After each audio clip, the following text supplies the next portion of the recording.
Okay, we do have some time for questions and answers if you have something you wanted to ask. And two quick announcements. One, don't forget that right after this we have a book signing downstairs with Dr. DiLorenzo, and then Tom Woods will be doing a book signing at 3:30.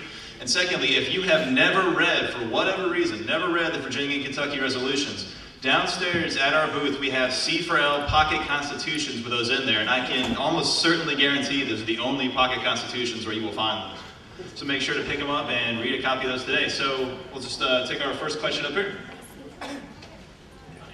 Tom, I'm all for secession and nullification and raising the black flag. Not you, Richard Spencer, really? Mild-mannered as they might be.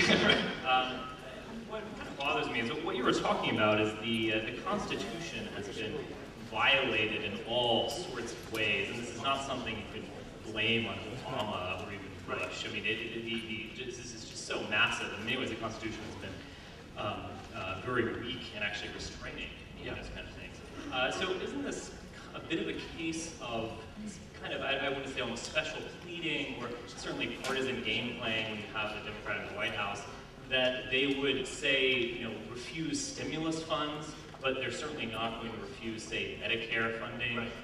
Is Rick Perry going to tell Texans that they don't have to pay their income tax anymore? I mean, it's just I just wonder. I mean, one could say maybe this is like the start of something good, and I just fear that when you get into these kind of legal arguments, it's really not that. It's a little bit of kind of game playing around the edges, and so I'll just offer that critical view. Okay, well, the thing is, they've been playing a big game on all of us, and so, I mean, but they're liars and we're telling the truth, so I don't mind that part.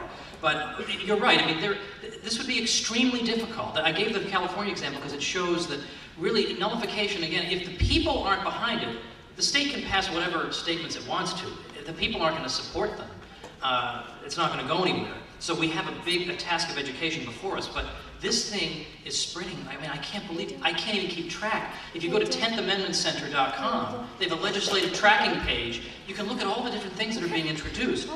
Now, there are a couple of cases, though, Richard, where states are considering, now probably not to the extent they should be, trying to address this directly by setting up a federal tax escrow account, whereby the money has to pass through the state treasury first, and then they'll forward it on to the federal government. Well, now again, you might have people trying to prevent that from happening, but if there's enough public opinion in support of it, right, public opinion can ultimately bring things down. Now, I don't know if the American people are made of the right stuff, frankly. I mean, I know we political types like to flatter the American people. Oh, you deserve a great government. Unfortunately, many Americans are so apathetic, they do deserve this government, I'm sorry to say. So, I don't know if they're ready to do this, but what I hope is that this will become so cool that all the apathetic people just by default will get in line. Who knows? All right. Okay, I think we have time for just one more, because then I have to do a little interview thing and then go to the book signing. Okay, earlier you said something about how you don't think that another American would shoot another American, and the federal government wouldn't use violence. Yeah. Well, the guy who spoke before you, he was talking about the Civil War. That's except that. Yeah, that's an example where they did. And also, what about this recent executive order by President Obama to try to get the state governors together to form some kind of coalition?